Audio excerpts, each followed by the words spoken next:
పరిశుద్ధ స్థలములో ఉన్న ధూప వేదిక, ఆ ధూప వేదిక పరిశుద్ధ జీవితాన్ని జీవిస్తున్న ప్రార్థనా పరుడుకు సాదృశ్యంగా ఉంటాడు. అంటే దాని అర్థం ఏంటంటే, ప్రార్థించేవాడు పరిశుద్ధత కలిగి బ్రతుకుతాడు అని అర్థం. అర్థమైందా మీకు? హల్లెలూయా. ప్రార్థించేవాడు పరిశుద్ధత కలిగి బ్రతుకుతాడు.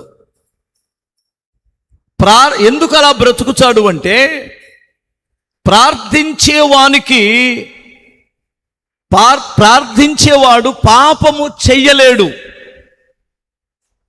ప్రార్థన చేసేవాడు పాపము చెయ్యలేడు.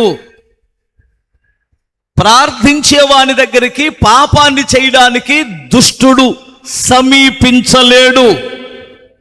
మీరు ఎప్పుడైతే ప్రార్థన మానేస్తారో సాతానుడు మీకు దగ్గర అవుతాడు. అంటే పాపము నీకు సమీపంగా వస్తుంది. ప్రార్థన చేస్తే నువ్వు దేవునికి సమీపంగా వెళ్తున్నావు, దేవునికి దగ్గరగా వెళ్తున్నావు. దేవుడే నీకు దగ్గరైతే శోధన నీకు దూరం అయింది. దేవుడు నీకు దగ్గరైతే నిన్ను పాడు చేయాలనుకున్న సాతానుడు నీకు దూరం అవుతుంటాడు. అందుకని క్రైస్తవుడు పరిశుద్ధత కలిగి బ్రతకాలని నువ్వు కోరుకుంటే, నేను పరిశుద్ధుడును గనుక మీరును పరిశుద్ధులై ఉండండి అంటాడు. పరిశుద్ధత కలిగి ఉండాలంటే ఉదయాన్నే లేచి, లేదు సాయంత్రం వచ్చి నువ్వు మోకాళ్ళ మీద ఉండి ప్రార్థన చెయ్యాలి. ఎంతమందికి అర్థమవుతుందో తల్లి? హల్లెలూయా చెప్పగలరా? ఏ విషయంలో కూడా సాతానుడు నిన్ను అడ్డుపరచడు, కానీ ప్రార్థనకు మాత్రం అడ్డుపరుస్తాడు. నువ్వు ప్రార్థన చేసుకుందామంటే ఎవడో ఒకడు వస్తాడు. అప్పుడు ప్రార్థన చేసుకుందామంటే ఏదో ఒక నొప్పి వచ్చింది. ప్రార్థన చేసుకుందాము అనగానే ఎవడో ఒకడు చెడగొడతాడు. నీకు దేనికి ఎవడో చెడగొట్టడో. ఎక్కడి దాకెందుకు ఈరోజు ప్రార్థనకి వెళ్దామని నిన్న నిర్ణయించుకున్నావు.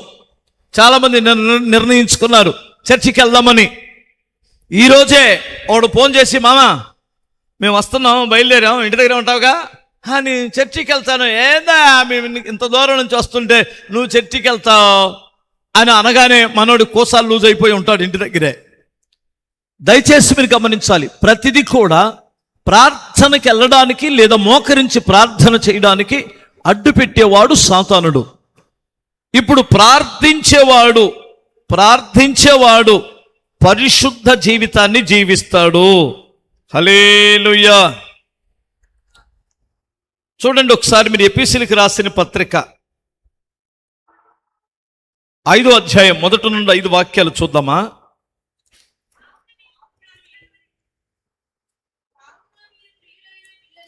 కావున మీరు ప్రియులైన పిల్లల వలె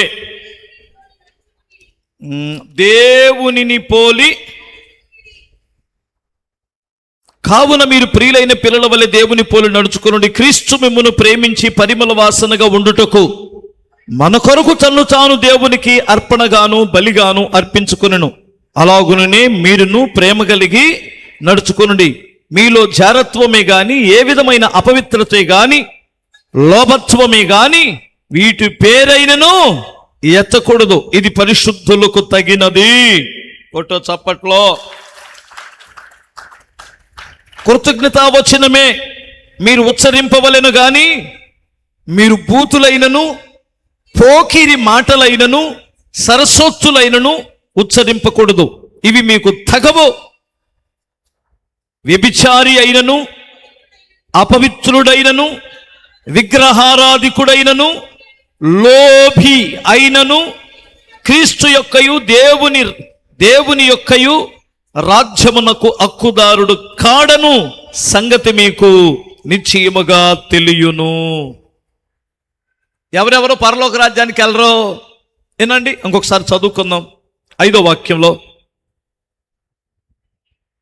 ఏంటమ్మా 5ఏనా? కాదు 4.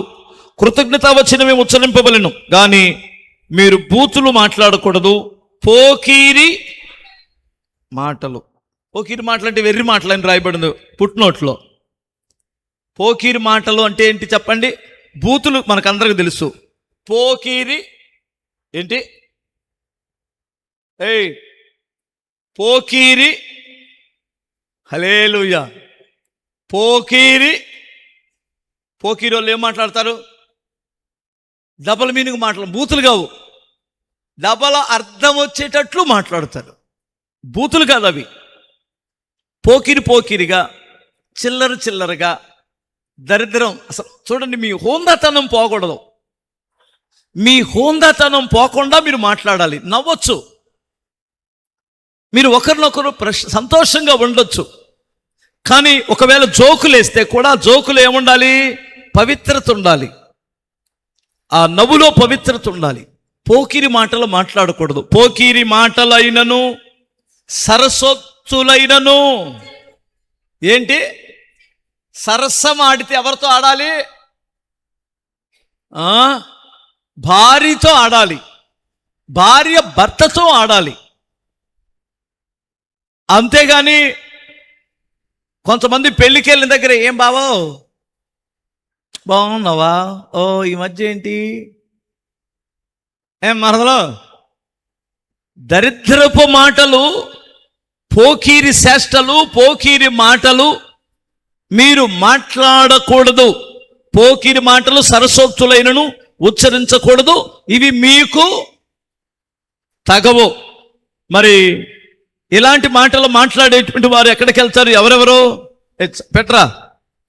వ్యభిచారి అయినను, అపవిత్రుడైనను, విగ్రహారాధికుడైనను, లోబి అయినను, క్రీస్తు యొక్కయు దేవుని యొక్కయు రాజ్యమునకు ఎవరు హక్కుదారుడు కాడనే సంగతి మీకు నిశ్చయముగా తెలియచేస్తున్నాను. ఇక్కడ ఎన్ని ఉన్నాయి? వ్యభిచారము, అపవిత్రత, విగ్రహారాధన, లోబి. ఎవరు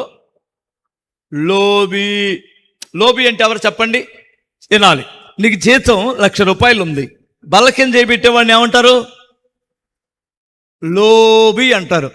అరే 600-700 కూలు తీసుకొని మగసిరి కలిగి దర్జాగా బ్రతుకుతున్నాడు ఎవడి దగ్గర చేయి చాపకుండా.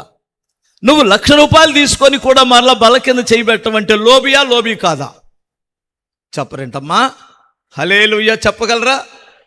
లోబి బుద్ధి ఉండకూడదు. ఇంకా చెప్పనా మీకు? భలే లోబీలు భలే ఉంటుంటారు. ఎవరో గిన్నె కూరేసి ఇచ్చేవాళ్ళు అప్పట్లో, ఇప్పుడు లేవులే, ఇప్పుడు లేవు, ఆ పద్ధతులు ఎత్తేసారు. అప్పుడు పక్కింటి వాళ్ళు, వదినా ఏం కూర అంటే కూర గిన్నెసి ఇచ్చేవాళ్ళు. కూరలో కొంచెం గిన్నెలో కూరేసి ఇచ్చేవారు. ఆ మర్చిపోయిద్ది, ఏమివ్వదిగా. ఏం బుద్ధి?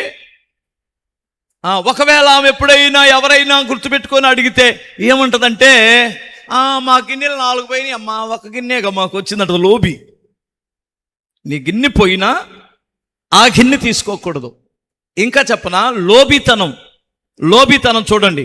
ముందు భార్య భర్తలు ఇద్దరు మాట్లాడుకొని, అననీయ సఫీరా లాగా, ఏమండి మనకి ఇంత దేవుడు ఇచ్చాడు, ఇందులో ఈ నెలలో ఇంత దేవుడు మనకి ఇచ్చాడు, జీతమో లేదంటే లాభమో ఏదో ఇచ్చాడు, ఇందులో 10వ భాగం తీద్దామని తీస్తారు. ఫస్ట్ తీస్తారు. తీసిన తర్వాత దాచిపెట్టి పాస్టర్ గారికి ఇద్దాం అనుకొని మరలా కాసేపు ఆగిన తర్వాత, ఒక రోజు ఆగిన తర్వాత 10 రూపాయల కాడికి ఎందుకు 5 రూపాయలు తీద్దాంలే అని తీసిద్ది. అర్థమవుతుందా? లోబితనం. 10వ భాగం బియ్యం తీస్తుందా, తక్కువ వండుకొని తింటది. లోబి. ఏమనుకోమాకండి, స్తోత్రం చెప్పాలి. మా ఇంట్లో మా అమ్మ మా నాన్న, మీలో కొందరిలాగా పెద్ద చదువుకోలేదు, కానీ మా అమ్మ మా నాన్న దేవుని వాక్యం పాటించే విషయంలో బహు కఠినంగా ఉండేవారని నేను ఎరుగుదును. బహు కఠినంగా. కొన్నిసార్లు మా ఇంట్లో డబ్బులు లేకపోతే 10వ భాగం డబ్బులు ఉండేవి. మా అమ్మ అప్పుడప్పుడు కొంచెం తట్టుకోలేక అందులో 200 100 రూపాయలు తీసుకొని వాడుకుంటా, ఎంత పెద్ద గదువంటే ఏమో పోడలేకపోతే చచ్చవా, అవి తీయకూడదు దేవుని డబ్బులు అని గట్టిగా గదిమేవాడు మా నాన్న. అప్పుడు నాకు అర్థమయ్యేది కాదు. ఎందుకంటే అంత కఠినంగా ఉండేవారు. అర్థమవుతుందా మీకు? హల్లెలూయా చెప్పగలరా?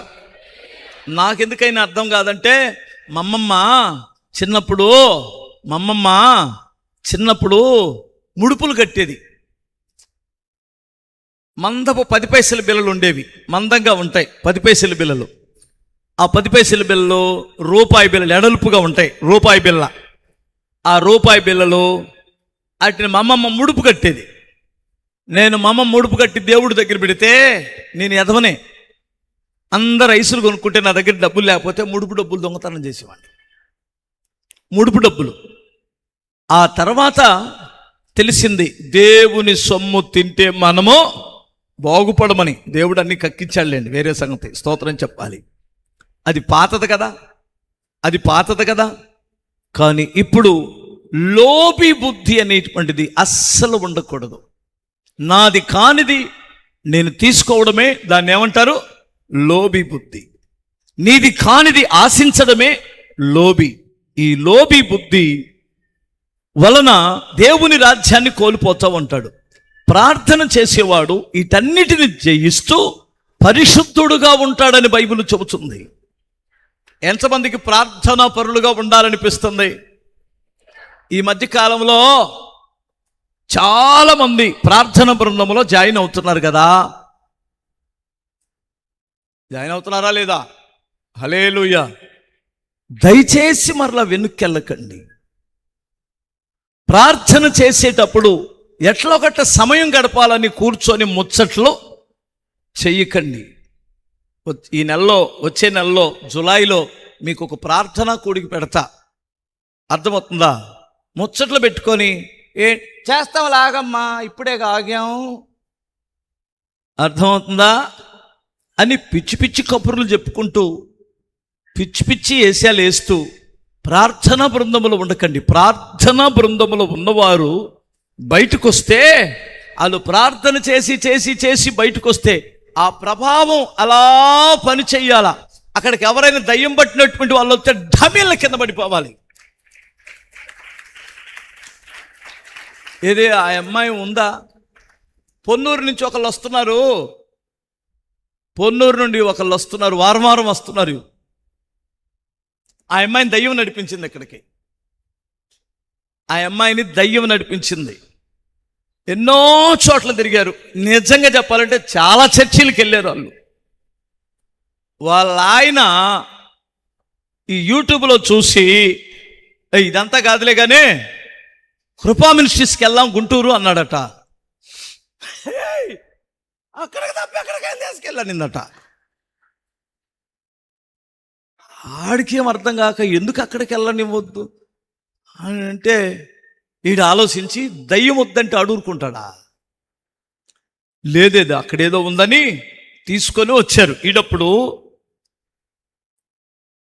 అక్కడ వరకు బాగానే వచ్చింది, అక్కడ నుండి ఈడ్చుకొని రావాల్సి వస్తున్నామని ఇక్కడికి. ఎందుకు ఇక్కడ ప్రార్థన ధూపం వేసేవారు ఉన్నారు. ఇది తాళాలు వేసుకొని వెళ్ళే చర్చి కాదు. ఈ రోజుల్లో బూజు దులిపేవాడు కూడా లేని చర్చి ఇది కాదు. 365 రోజులు ఇక్కడ ప్రార్థన జరుగుతూనే ఉంటుందన్నమాట. స్తోత్రం. అందుకు దయ్యానికి భయం. ఆ అమ్మాయికి ఆ 2వ వారంలోనే, ఆ వచ్చిన వారం ఆదివారం వచ్చారు, దయ్యం పోయింది.